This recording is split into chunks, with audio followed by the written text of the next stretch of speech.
En Allemagne, des centaines de personnes manifestent contre la guerre en Ukraine, les sanctions anti-russes de l'OTAN, la flambée des prix de l'énergie et l'inflation, exigeant des pourparlers de paix avec la Russie. Des centaines de personnes se sont rassemblées le 1er octobre dans le centre de Berlin pour manifester contre le conflit en Ukraine et exiger l'ouverture de négociations de paix avec la Russie. À Düsseldorf, des centaines de manifestants sont descendus samedi dans les rues pour manifester contre la gestion par le gouvernement de la flambée des prix de l'énergie en Allemagne. Les manifestants ont protesté devant le bâtiment de la Villa Orion avec des pancartes en agitant des drapeaux allemands, tandis que les organisateurs de l'événement s'adressaient à eux avec des microphones. De même, une mobilisation a eu lieu ce 2 octobre à Zwickau contre la politique énergétique du gouvernement et les sanctions anti-russes.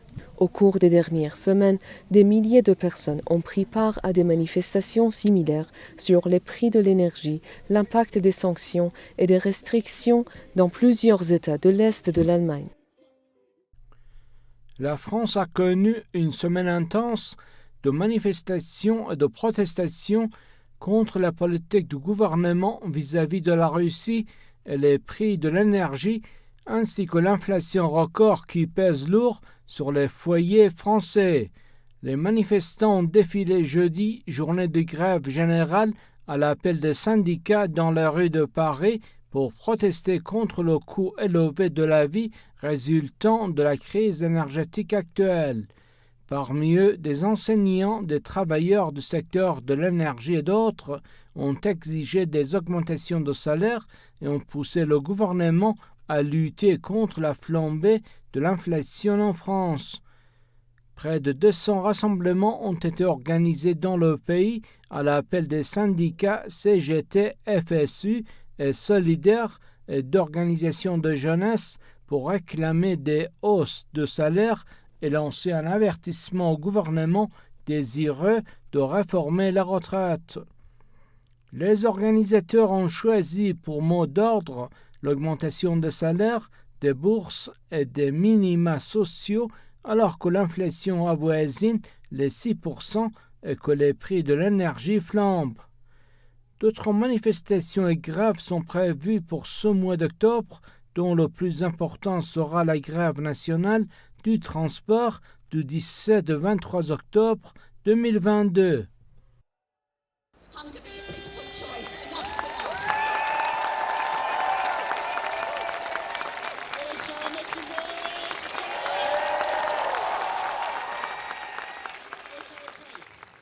Les gens se rassemblent dans toutes les grandes villes du Royaume-Uni pour protester contre la hausse du coût de la vie. Dans la capitale Londres, des centaines de personnes se sont rassemblées samedi pour protester contre la hausse des prix qui pèse lourdement sur le pouvoir d'achat. Les gens se rassemblent dans un certain nombre d'endroits, dont Queen's Gardens et Hull City Centre, pour appeler à l'action. Des représentants du Parti travailliste d'opposition et des syndicalistes prononcent des discours, manière de fustiger la situation et l'action du gouvernement. Les gens ont appelé des célébrités à se joindre à eux. Ils exigent des salaires plus élevés pour les travailleurs et des impôts pour les riches. Le coût de la vie augmente au Royaume-Uni depuis le début de 2021 et a atteint près de 10% en août 2022, du jamais vu depuis 30 ans. La crise a affecté l'accès sûr et facile à des biens et aux services pour les ménages. Avec une inflation proche de 10% et des tarifs de l'énergie qui ont doublé en un an, de nombreux ménages britanniques se demandent s'ils vont pouvoir payer leurs factures cet hiver. Dans le viseur des manifestants, le nouveau gouvernement, dirigé par Liz Truss, est accusé d'avoir privilégié les ménages les plus aisés en annonçant des baisses d'impôts. Selon un récent sondage, 51% des personnes interrogées souhaitent la démission de la première ministre en poste depuis à peine un mois. Écoutez, les sanctions en fait sont un boomerang et elles frappent principalement la zone euro au lieu de la Russie. Il y a des manifestations qui ont lieu dans toute l'Europe. Il y en a eu à Bruxelles avec presque 100 000 personnes il y a quelques jours. Il y en a en France, il y en a en Allemagne, etc. La zone euro connaît une crise économique sans précédent, l'appauvrissement des populations. Cet hiver, les pauvres gens vont devoir choisir entre se soigner, manger rouler ou se chauffer. C'est scandaleux. L'Europe va non pas être soumise à une inflation, mais à ce qu'on appelle une stagflation, c'est-à-dire la dégradation de la monnaie, etc. C'est le coût de la guerre américaine en Ukraine. Eux voient le dollar renchérir et ils voient faire des gigantesques bénéfices sur les ventes de gaz liquide.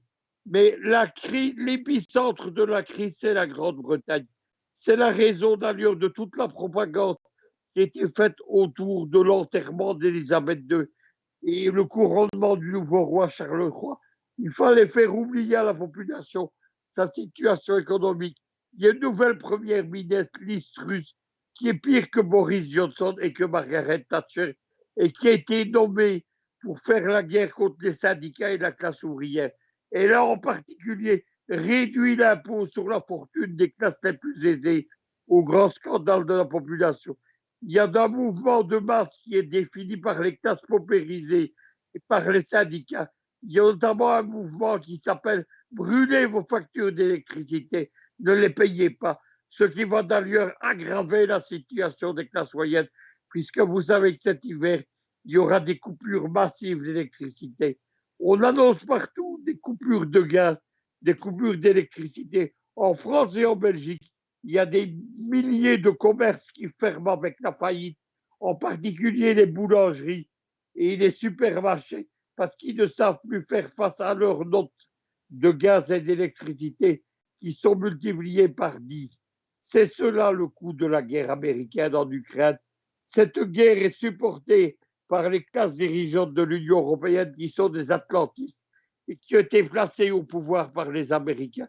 Ce sont des gens qui font une géopolitique et qui participent aux guerres américaines contre les intérêts. Les Américains sont prêts à faire la guerre en Ukraine jusqu'à la dernière goutte de sang du dernier soldats ukrainiens et ils sont prêts à faire la guerre économique jusqu'à la fermeture de la dernière usine européenne. C'est d'ailleurs leur but, puisque le but de guerre des Américains en Ukraine, c'est pas seulement d'attaquer géopolitiquement et militairement la Russie, c'est de fracturer économiquement leur principal concurrent économique, l'Union européenne. Mais les dirigeants européens, évidemment, sont des traîtres à leurs propres peuples.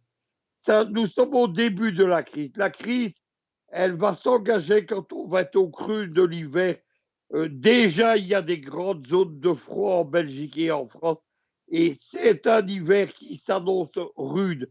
C'est la raison d'ailleurs du sabotage américain des gazoducs Nord Stream, puisqu'il s'agit d'aggraver la crise énergétique de l'Europe et le fossé économique entre l'Europe et la Russie. Donc il n'y a pas de raison que ça. La crise serait l'arrivée au pouvoir des milieux économiques, militaires et diplomatiques européens, comme le chancelier allemand Schröder, qui sont favorables à une union avec la Russie. La solution économique, c'est la fusion entre l'Union européenne et la Fédération de Russie qui dispose des matières premières, des terres rares et tout ce qui manque à l'Europe. Mais on prend évidemment l'opposé de cette solution. On ne se dirige pas vers ça, on se dirige vers un retour à la guerre froide. Il ne faut pas attendre grand-chose de l'extrême droite. La solution qui est proposée aux masses européennes en France, en Angleterre, en Italie ou en Allemagne, c'est l'arrivée au pouvoir de l'extrême droite, comme Giorgia Meloni en Italie. Mais Meloni appartient à des réseaux d'extrême droite américains. Elle a fait des déclarations russophobes, un retour à la thématique anti-soviétique de l'extrême droite pendant la guerre froide. Et Mélanie est une ennemie de la Russie, évidemment. Elle est également liée au Likoud israélien, l'extrême droite israélienne. Il n'y a rien à attendre de ces gens-là. C'est au contraire la solution qui est prônée par les Américains, notamment les réseaux américains qui sont derrière Donald Trump et derrière Bannon, qui parrainent eux-mêmes une union de l'extrême droite européenne. C'est Bannon qui soutient Zemmour, qui soutient Marion Maréchal Le Pen, la petite fille de Jean-Marie Le Pen, qui soutient Mélanie. Tout cela, évidemment, est une guerre économique et politique qui est menée contre les masses européennes par les Américains et leurs domestiques atlantistes en Europe. Aux États-Unis, le nombre confirmé de morts de l'ouragan Ian passe à au moins 44 personnes.